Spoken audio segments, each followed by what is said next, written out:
নমস্কার, মৌসুমি টেস্টি ট্রিটসে আপনাদের স্বাগত জানাই।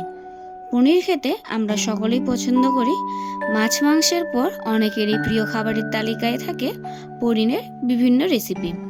বাড়িতে কিভাবে একদম দোকানের মতো নরম মোলায়েম পনির বানিয়ে নেওয়া যায়, সেই রেসিপিটা আমি আপনাদের সাথে আজকে শেয়ার করব। তাহলে চলুন রেসিপিটি শুরু করা যাক। পনির বানাবার জন্য নিয়ে নিয়েছি 1.5 লিটার অর্থাৎ 3 প্যাকেট আমল মিল্ক। আমি কোনো ফুল ক্রিম মিল্ক ব্যবহার করছি না। দুধটাকে জাল দেওয়ার জন্য গ্যাস অন করে কড়াইতে দিয়ে দিচ্ছি অল্প পরিমাণে একটু জল। তারপর দুধটা আমি কড়াইতে ঢেলে দেব। জল দিয়ে দুধটা যদি জাল দেওয়া হয় তাহলে কিন্তু দুধটা কড়াইতে নিচে লেগে যায় না।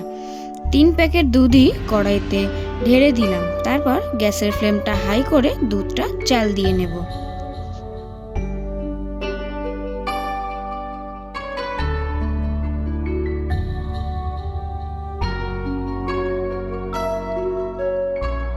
দুধটা জাল দেওয়ার সময় অবশ্যই একটা হাতা দিয়ে নাড়তে হবে।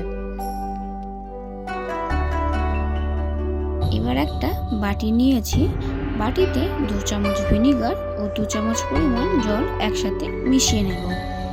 আমি এখানে ভিনিগার ব্যবহার করছি, আপনারা চাইলে ছানা কাটানোর পাউডার কিংবা টক দইও ব্যবহার করতে পারেন। দুধটা জাল দিতে দিতে ক্রমাগত একটা হাতার সাহায্যে নাড়ালে ভালো হয়। এই সময় যদি দুধের সরটা কড়াইয়ের গায়ে লেগে যায় তাহলে একটা হাতার সাহায্যে ছাড়িয়ে নিয়ে দুধের সাথে ভালো করে মিশিয়ে দিতে হবে। দুধটা ফুটতে আরম্ভ করে দিয়েছে। এবার এর মধ্যে দিয়ে দিচ্ছি ফ্রেশ ক্রিম। ফ্রেশ ক্রিম দিয়ে পনির বানালে পনিরটা ভীষণ নরম হয়। 1.5 লিটার দুধের জন্য আমি এখানে হাফ প্যাকেট ফ্রেশ ক্রিম ব্যবহার করেছি। ফুল ক্রিমটাকে দুধের সাথে ভালো করে মিশিয়ে নিয়ে দুধটাকে ভালো করে ফুটিয়ে নিতে হবে। এবার দুধটাকে খুবই ভালো করে জাল দেওয়া হয়ে গিয়েছে। দুধটা একটু উতলে আসলে গ্যাসের ফ্লেমটা অফ করে দেব।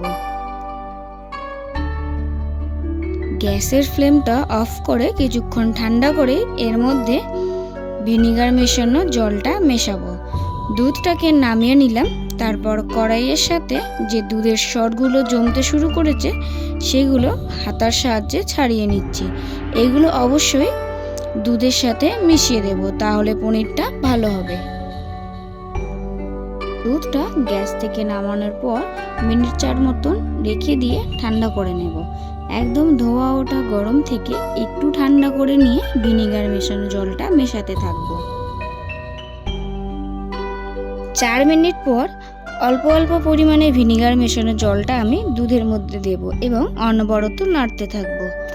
অল্প অল্প ভিনিগার মিশিয়ে অনবরত নাড়তে নাড়তে কিন্তু ছানা আর জল আলাদা হয়ে যাবে। সর্বশেষ বাটিতে যেটুকু ভিনিগার মেশানো জল আছে সেটা দুধের মধ্যে দিয়ে দেব এবং অনবরত নাড়তে থাকবো। আপনারা কিন্তু গ্যাসের ফ্লেমে জাল দিয়ে ছানাটা তৈরি করবেন না। ছানাটা আবার যদি হিট পায় তাহলে কিন্তু এটা শক্ত হয়ে যাবে। দেখুন কেমন ধীরে ধীরে ছানা কাটতে শুরু করে দিয়েছে। ছানা আর জল আলাদা হয়ে গেছে, পুরো পারফেক্ট ছানা তৈরি হয়েছে। এবার ছানাটাকে ছেঁকে নেব। ছানা ছাঁকার জন্য একটা বড় পাত্রের মধ্যে ছাঁকনি বসিয়ে নিয়েছি। ছাঁকনির ওপরে একটা সুতির কাপড় দিয়ে দিচ্ছি। তারপরে সমস্ত ছানাটা এর মধ্যে ঢেলে দেব। দেখুন সম্পূর্ণ ছানাটাই ঢেলে দিয়েছি।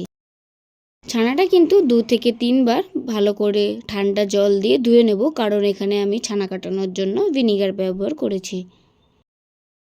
ছানাটা ভালো করে ধুয়ে নিয়েছি। এবার কাপড়টাকে এক জায়গায় করে একটা পুটলির মতন করে নেব। এইভাবে কুচি কুচি করে পুটলি করে এক্সট্রা জলটা ঝরিয়ে নিতে হবে।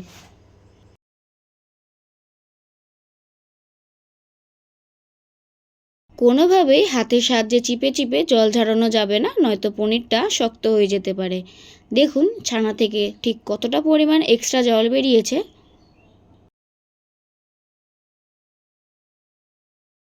এবার ছানার পুটলিটা রেখে দিলাম। এর ওপরে যে পুটলির মতন করে রেখেছিলাম সেটা খুলে দেব যাতে পনিরটা সমান হয়।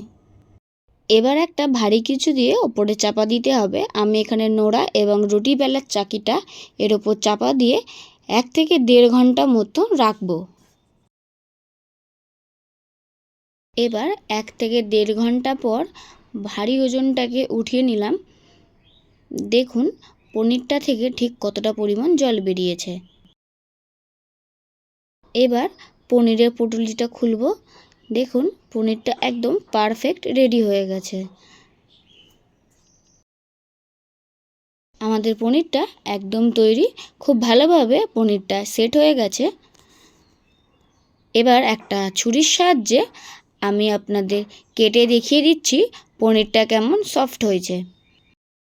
আপনারা বাড়িতে একবার এই পদ্ধতিতে পনির বানিয়ে নিতে পারেন। আমার আজকের পনির বানানোর রেসিপি আপনাদের কেমন লাগলো সেটা অবশ্যই কমেন্ট করে জানাবেন।